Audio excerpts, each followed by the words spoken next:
기도하시고 반드시 다시 삶의 자리로 내려오십니다. 거기만 머무르지 않는다는 것이죠. 베드로는 그 변화산이 너무 좋았는지 거기에 좀 머물렀으면 좋겠습니다. 초막 셋을 짓고 하나는 주를 위해서, 모세를 위해서, 엘리야를 위해서 짓고 우리 여기 삽시다. 그런데 예수님은 아니라는 거예요. 우리가 여기서 계속 살 것이 아니라 우리는 또 내려가야 된다는 것이죠. 사역의 자리로, 우리의 삶의 자리로 내려가야 한다는 것입니다. 우리도 마찬가지입니다. 우리가 기도의 산에 올라왔으면 또 주의 산에 이렇게 성전은 주의 성산인데요. 성산에 올라와서 하나님께 예배를 드리고 기도했으면 우리는 다시 우리의 삶의 자리로 내려가야 한다는 것이죠. 여기 와서 근데 우리가 끊임없이 이렇게 기도의 산에 오르는 이유가 있습니다. 주의 성산에 오르는 이유가 있는데 왜 우리가 여기에 올라와야 되는가? 여기에서 하나님께서 우리에게 은혜를 주시고 여기에서 우리에게 힘을 주시고 능력을 주시고 위로를 주시고 또 이곳에서 하나님께서 우리에게 말씀을 주시기 때문에 그렇습니다. 그래서 여기서 우리가 능력을 받고 여기서 우리가 기도하고 여기서 예배를 통해서 힘을 얻고 그리고 다시 반드시 세상으로 가야 한다는 것이죠.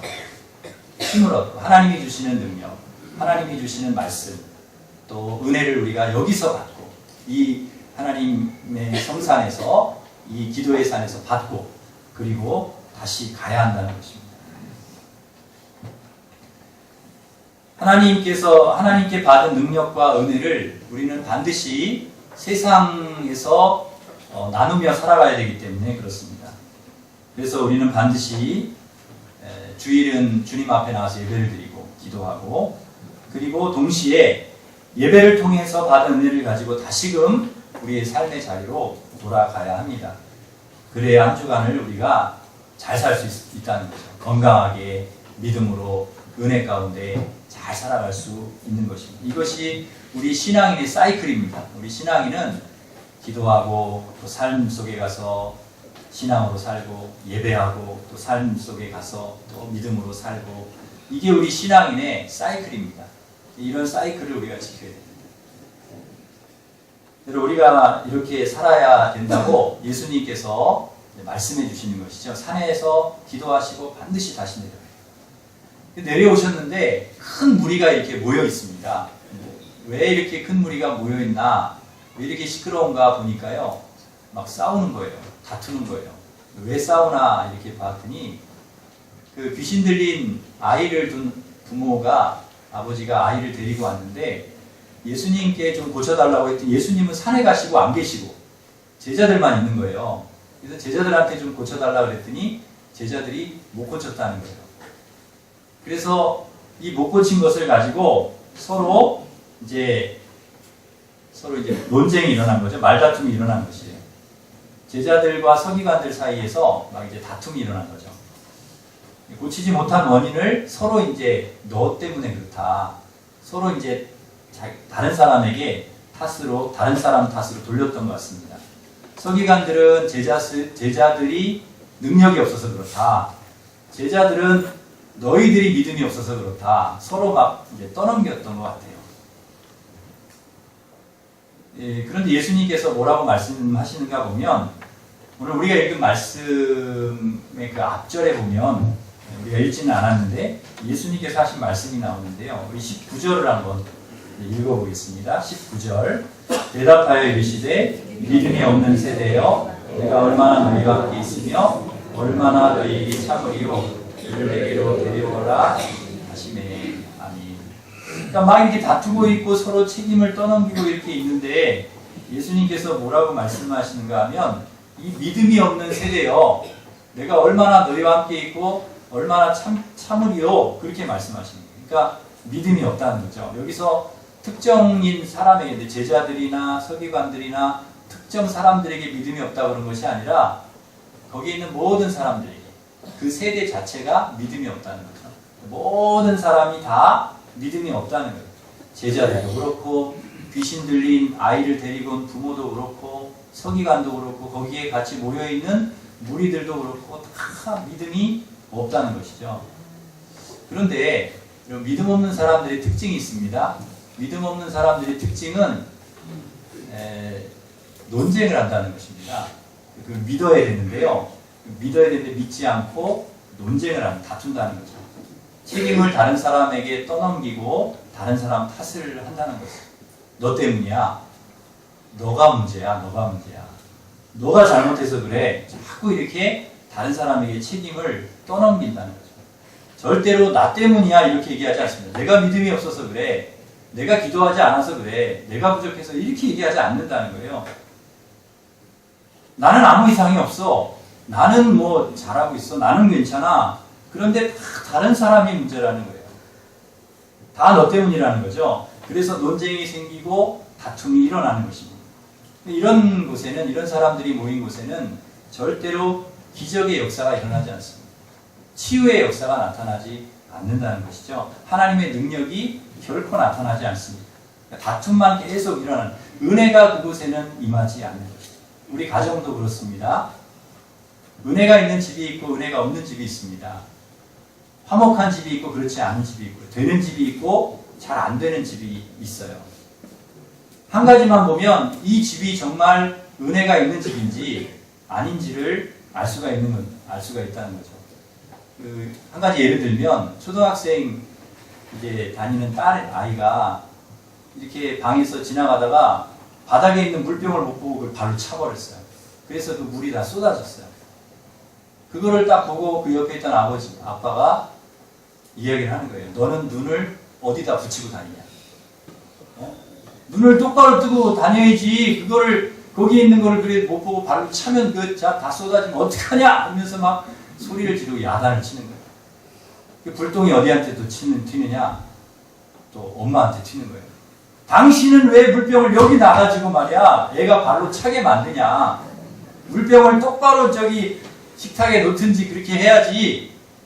그러니까요, 또 이 엄마가 가만히 있으면 좋은데, 당신은 왜 당신이 물을 잡수시고, 그리고서는 왜 거기다 그냥 뒀냐 말이에요. 당신이 문제지. 그거를 먹은 사람이 치워야지. 누가 치우냐는 거죠. 그래가지고 물 쏟은 것 때문에, 물병 찬 것 때문에 아주 집이 난리가 났어요. 애인은 막 죄인이 돼가지고 막 어디 들어갈 줄 몰라가지고 막 엄청 미안해가지고, 물병 하나 가지고도요 이렇게 막 서로 다투게 되고, 이게 네가 잘못했다는 거야. 너가 물병을 거기다 놓으면 안 된다. 너가 차면 안 되고, 너가 거기다 놓으면 안 되고. 물병 하나 가지고도 이렇게 가정에 은혜가 없어지고 평화가 깨지고 화목이 사라질 수 있다는 거죠. 그런데 또 이런 경우가 있어요.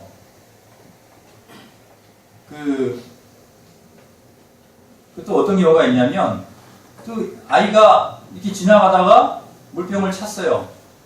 그런데 그 아빠가 그러는 거예요. 아이고 미안하다. 내가 물 먹고서 이거를 잘 치웠어야 되는데 내가 못 치워가지고, 아이고 네가 그 물병을 찼구나. 미안해.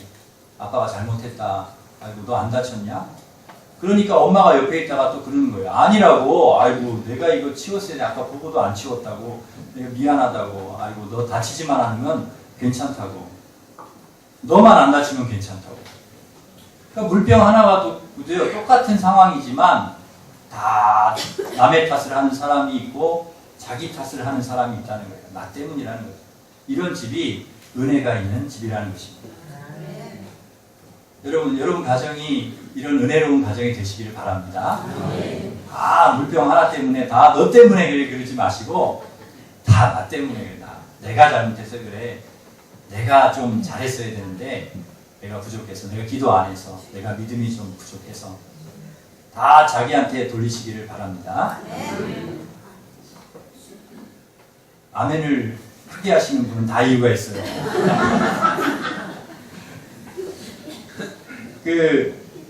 교회도 마찬가지입니다. 교회도 그렇습니다. 무슨 문제가 생기면 다 너 때문입니다. 이러면 안 된다는 거예요. 교회도. 내가 문제입니다. 내가 좀 더 잘했어야 되는데, 그때 내가 좀 더 잘 이렇게 서포트 했어야 되는데, 이렇게 해야 된다는 거죠. 그래야 은혜로운 교회, 화목한 교회, 평화로운 교회. 너 때문이야, 너가 문제야. 그러기 시작하면 정말 교회가 문제가 더 커지고 문제가 많아질 수 있다는 거죠. 은혜가 없어지는 거죠. 거기에 기적도 능력도 없다는 거죠. 여러분 절대 너 때문이야 이러지 마시고 나 때문이야. 내가 좀 부족해서 이렇게 하시기를 바랍니다. 우리가요 너무 이렇게 강팍하면 안 됩니다. 막 너무 따지고 야단치고 책망하고 그러면 안 돼요. 은혜로 우리가 덮어 주어야 됩니다. 왜냐하면 우리는 이미 하나님의 은혜를 받은 사람들이잖아요. 우리가 죄인이잖아요. 우리가 뭐 이렇게 의인이고 우리가 뭐 떳떳한 사람들이 아니잖아요. 우리의 출발점은 어디서 시작되는가? 죄인입니다에서부터 시작되거든요. 하나님의 구원이 어디서부터 시작됩니까? 하나님 우리를 어디서부터 구원해 주세요? 나는 죄인입니다 고백하는 거기서부터 시작이 되는 거예요. 나는 의인인데요. 나는 잘못한 거 없는데요. 그렇게 이야기하는 사람에게는 절대 구원이 없다는 거예요. 절대 은혜가 임하지 않는 거예요. 그런데 나는 죄인입니다. 나는 아무것도 못해요. 나는 정말 내 힘으로는 나를 스스로 죄에서 내가 용서받을 수 없고 내가 구원받을 수 없습니다. 그렇게 시작할 때 거기에서부터 하나님의 구원이 임하는 것입니다. 그 사람에게 십자가가 능력이 있는 것이고 그 사람에게 구원의 은혜가 임하는 것이라는 거죠. 여러분 우리에게 이러한 은혜가 있기 때문에 우리도 용서하고 우리도 너그럽게 받아주고 포용하고 그래야 된다는 것이죠. 여러분에게 이러한 은혜가 있기를 바랍니다. 귀신을 쫓아내지 못했다고 해서 이것이 다툴 일입니까? 너 잘못이다, 너 탓이다 이렇게 할 일이 서로 책임을 탓할 문제가 아니에요. 내 믿음이 부족해서 그렇지 하고 회개할 문제라는 것이죠. 나를 돌아봐야 한다는 것이죠. 사람들이 얼마나 미숙합니까? 얼마나 믿음이 없습니까? 그래서 예수님께서 뭐라고 얘기하세요? 이 믿음이 없는 세대예요. 니들 다 믿음이 없다. 어쩌면 그렇게 서로 탓하고 그러냐. 내 잘못입니다. 내가 부족합니다. 하고 할 사람이 하나도 없어. 이 믿음이 없는 세대야. 이렇게 얘기하는 거예요. 어느 한 사람에게 믿음이 없다고 하신 것이 아니라는 것이죠. 거기에 있는 모든 사람들에게 이 얘기를 하시는 거죠. 귀신 들린 아이가 고침받지 못한 것에 대해서 다 가슴 아파하고요.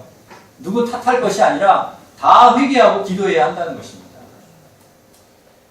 누구 하나 자기 탓으로 돌리고요. 누구 하나 그것을 가슴 아파하고 아파한 사람이 없었다는 거죠. 믿음이 없었다는 거죠.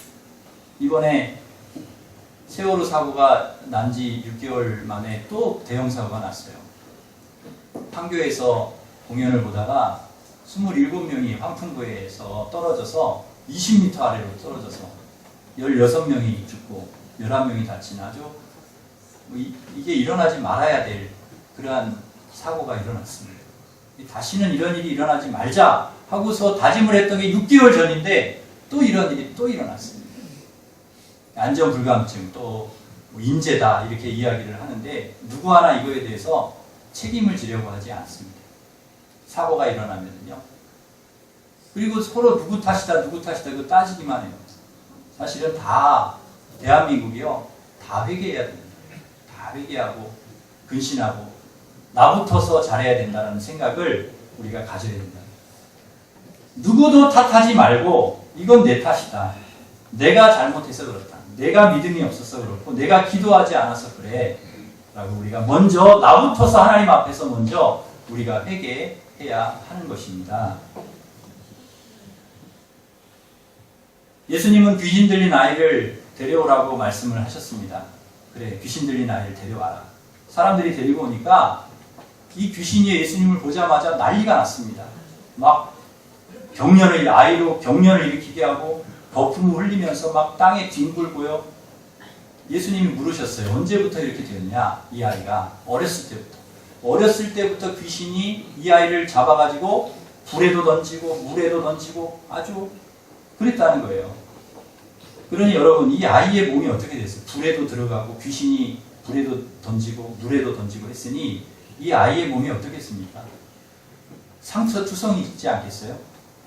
그 화상 자국이 온몸이 다 화상이에요. 얼굴부터 발까지 다 화상이고요. 성한 얼굴이 하나도 없고 성한 것이 없고 물에 들어가서 죽을 뻔한 것을 여러 번 건져내요. 귀신에 사로잡혀서 도저히 통제가 안 되는 아이. 이게 뭐 하루 두에 된 게 아니라 오랫동안 이렇게 된 거예요. 이런 자식을 보면서 부모의 마음이 어떻겠습니까? 그 가슴이 찢어지겠죠. 얼마나 고통스럽겠어요. 밝고 맑게 커야 하는 자식이 귀신에 사로잡혀서 물과 불에 뛰어들고 죽어가고 있으니 얼마나 기가 막힐 노릇이겠습니까? 뭐 안 해본 게 있겠어요? 부모로서? 아마 다 해보았을 것입니다. 좋은 약 다 써보고 좋은 의사, 좋은 의원 다 찾아가보고 굿도 해보고 다 해보았을 것입니다. 근데 낫지를 않는 거예요. 좋아지지 않습니다. 더 심해집니다. 그때 이 아버지가 뭐라고 말합니까? 워낙 아이의 상태가 심각하니까 뭐라고 얘기를 하냐면 22절에 보면 그렇게 얘기를 합니다. 우리가 읽지는 않았지만 9장 22절을 같이 읽습니다. 귀신이 그를 죽이려고 물과 불에 자주 던졌나이다. 그러나 무엇을 하실 수 있거든 우리를 불쌍히 여기사 도와주옵소서. 무엇을 하실 수 있거든 우리를 도와달라. 이게 무슨 말입니까? 다 해보았다는 거예요. 다 해보았어요. 그런데 이제는 포기 상태라는 거죠. 예수님이라고 해서 뭐 별 수 있겠나. 뭐 해보실 수 있으면 한번 해보시고요. 그런 의미죠. 이게 믿음이 있는 게 아닙니다. 이 아버지의 마음에 이미 자포자기 상태. 얘는 해도 이제 안 돼. 더 이상 안 돼. 뭐 예수님이라고 되겠나? 그래도 뭐 하실 수 있으면 한번 해보세요. 이게 믿음이 아니라는 거죠. 예수님께서 이걸 아셨습니다. 우리 아이가 나을 거라는 믿음으로 이 아버지가 온 게 아닙니다. 그냥 와본 거예요. 그냥 와서 나오면 좋고 안 나오면 말고. 여러분 우리가 신앙생활하는 게 이래서는 안 됩니다. 우리가 신앙생활을 할 때 하나님 축복해 주시면 좋고 아니면 말고. 내가 여기 와서 하나님 믿고 믿음 생활하는데 잘 되면 좋고 안 되면 말고. 이게 믿음이 아니라는 거예요. 이게 우리가 이런 믿음 생활하면 안 된다는 거예요. 왔다 갔다 하고 의심하고 할 수 있으면 도와주시고 뭐 안 되면 말고 이런 태도. 또 되겠나? 이런 태도. 이게 불신앙이라는 거예요. 주님이 아니면 안 됩니다. 주님이 도와주시지 않으면 안 됩니다. 이런 절박한 마음이 필요하다는 거죠. 주님은 반드시 우리 아이를 고쳐주실 줄 믿습니다. 이 믿음이 있어야 된다. 예수님께서 23절에 뭐라고 얘기하십니까? 아주 정확하게 이 아버지의 이 마음을 알고 정확하게 얘기하세요. 23절 같이 읽습니다. 예수께서 이르시되 할 수 있거든이 무슨 말이냐? 믿는 자에게 능히하지 못할 일이 없느니라 하시니. 아멘. 할 수 있거든이 뭔 말이냐 도대체? 너 지금 나한테 와가지고 그게 할 말이냐? 그거죠. 할 수 있거든 뭐 좀 해달라고? 그러려면 왜 나를 찾아왔냐 그 말이시죠. 할 수 있거든이 무슨 말이냐? 믿는 자에게는 능치 못할 일이 없느니라. 믿는 자에게는 어떻게 된다고요? 능치 못할 일이 없느니라. 믿는 자는 다 할 수 있다는 것입니다. 예수님은 우리 아이를 고쳐주실 거야. 우리 아이가 예수님 앞에 서기만 하면 나을 거야. 근데 믿으라는 것이죠. 주님께서 나의 병을 반드시 고쳐주실 거야. 우리 부모님의 병을 주님이 고쳐주실 거야. 우리 가족의 병을 고쳐주실 거야. 우리 사업을 반드시 하나님이 일으켜 주실 거야. 우리 자녀들을 반드시 하나님 축복해 주실 거야. 이걸 믿으라는 거죠. 믿으라는 거죠. 축복해 주시면 좋고 안 해주시면 말고. 믿음이 중요하다는 것입니다. 그러자 이 아버지가 정신이 번쩍 들었어요. 아, 믿음이 없구나. 그래서 소리를 지릅니다. 뭐라고 소리를 지릅니까? 우리 24절을 같이 읽습니다. 곧 그 아이의 아버지가 소리를 질러 이르되 내가 믿나이다. 나의 믿음 없는 것을 도와주소서 하더라. 아멘. 이제 아는 거예요. 이 아버지의 문제가 어디 있었는지를 주님께서 정확히 짚어주신 거예요. 그걸 깨닫고 견딜 수 없는 거예요. 아, 믿음이 문제였구나. 소리를 지르는 거예요. 내가 믿습니다. 믿나이다. 내 믿음 없는 것을 도와주십시오. 다시금 아버지가 믿음의 줄을 붙잡았습니다. 그동안 놓고 있었던 것, 그동안 잃어버렸던 것, 그 믿음의 줄을 다시 붙들었다는 거예요. 여러분, 그러면 되는 것입니다. 믿음의 줄을 다시 붙들면 되는 거예요. 그때부터 하나님은 우리에게 은혜를 베푸시고 기적을 일으켜 주십니다. 얼마나 병이 오래되었냐? 얼마나 병이 중하냐? 그것이 문제가 아니라는 거예요. 예수님 그것을 묻지 않습니다. 병이 얼마나 오래되었는데, 애가 얼마나 지금 중한데, 그거 묻지 않으셨어요. 병이 문제가 아니고 귀신이 문제가 아니고 아이의 상태가 문제가 아니라는 거예요. 내 믿음이 문제라는 거예요. 믿음을 다시금 회복시켜야 된다는 거죠. 할 수 있거든이 무슨 말이냐? 믿는 자에게는 능히 하지 못할 일이 없느니라. 우리가 믿음이 있으면 문제의 상황은 아무것도 아니라는 것입니다. 믿음을 통해서 병을 고쳐주시고 기적을 일으켜 주시는 것입니다. 예수님께서 아버지의 그 믿음을 보시고 이 아이의 병을 고쳐주셨습니다. 말 못하고 못 듣는 귀신아, 내가 내게 명하노니 그 아이에게서 나오고 다시는 들어가지 말라. 그 말에 귀신이 떠나고 아이가 나았습니다. 아이가 온전해졌습니다. 평생을, 이 아이가 어렸을 때부터니까요. 지금 뭐 좀 성인이 되지 않았겠습니까? 평생을 귀신에 사로잡혀서 고통 속에 살아가던 이 자식이 정상으로 돌아왔습니다. 그 부모가 어떻겠습니까? 자식 때문에 평생 고통 속에 살아왔는데, 눈물을 흘리며 살아왔는데, 이제는 그 자식과 함께 행복하게 살 수 있게 된 것입니다. 이것이 은혜입니다. 믿는 자에게 주시는 은혜. 믿음 없는 자에게 주시는 은혜가 아니라 끝까지 하나님을 신뢰하고 끝까지 하나님을 믿고 예수님, 주님이 도와주시면 됩니다. 이 믿음으로 하나님 앞에 나와서 기도하는 자에게 주시는 은혜, 기적인 것입니다. 여러분, 오늘날도 기적이 있습니다. 지금도 기적은 계속됩니다. 성경에만 있는 기적이 아니에요. 여기에만 기적에 머물러 있지 않습니다. 하나님은 지금도 하나님을 믿고 하나님을 의지하고 하나님 앞에 나와서 믿음으로 하나님 앞에 드리는 기도, 드리는 그 사람의 기도를 통해서 하나님 오늘도 우리에게 기적을 일으켜 주시고 은혜를 베풀어 주시는 줄 믿습니다. 동일한 본문에 마태복음 17장 20절에 보면 그런 말씀이 나옵니다. 그 제자들이 예수님께 물어요. 예수님은 고치셨는데 왜 우리는 못 고쳤습니까? 물으니까 예수님께서 대답하시기를 29절에 보면, 마가복음 9장 29절에 보면 그 답을 주세요. 29절 같이 읽습니다. 이르시되 기도 외에 다른 것으로는 이런 종류가 말할 수 없느니라 하시니라. 기도 외에는 다른 방법이 없다는 거예요. 그러니까 내가 기도했기 때문이에요. 근데 참 의아스러운 거예요. 제자들도 기도했거든요. 제자들도 그 귀신 들린 아이 붙들고 기도했거든요. 근데 예수님이 왜 기도 외에는 다른 이유로는 안 된다 얘기하셨나? 근데 그 답을요, 마태복음 17장 20절에서 찾을 수가 있습니다. 그 동일 본문에 뭐라고 나오냐면, 너희 믿음이 작은 까닭이니라. 겨자씨만한 믿음만 있어도 이루어진다 하는 말씀을 거기에서 주십니다. 그렇다면 예수님이 말씀하시는 기도 외에 다른 이유가 없다는 이 기도는 무엇인가? 이 기도는 바로 믿음이라는 것이죠. 그냥 기도가 아니라 믿음이 바탕이 된, 믿음이 근거가 된 기도, 그것을 통해서 하나님의 역사가 이루어진다는 것입니다. 하나님을 전적으로 의지하고 기도하는 사람에게만 기적은 가능한 것입니다. 얼마나 하나님을 우리가 의지하고 신뢰하는가, 이것이 기도에 있어서 가장 중요한 근거라는 것이죠. 제자들이 귀신 들린 아이를 고치지 못한 이유가 무엇입니까? 전적으로 주님을 신뢰하지 않았기 때문입니다. 믿음이 없었다는 것이죠.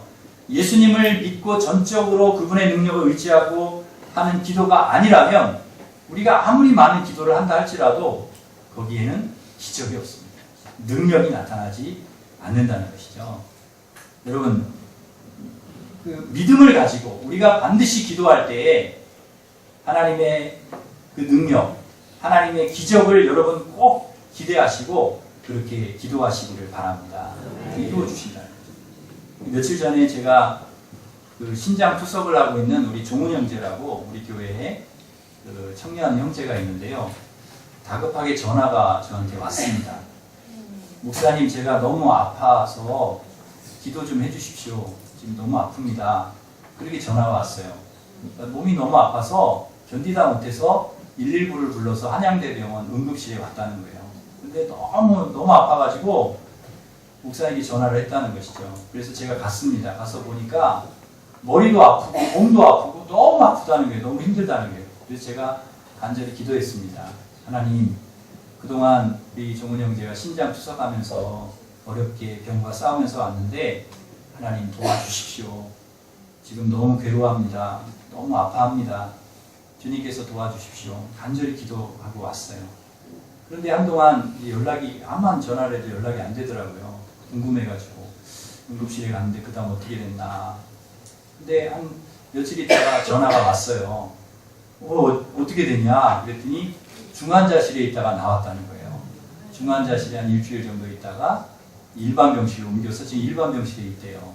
그러냐 어떻게 됐냐 그랬더니 그 의사 선생님들 말이 기적 같은 일이 일어났다는 거예요.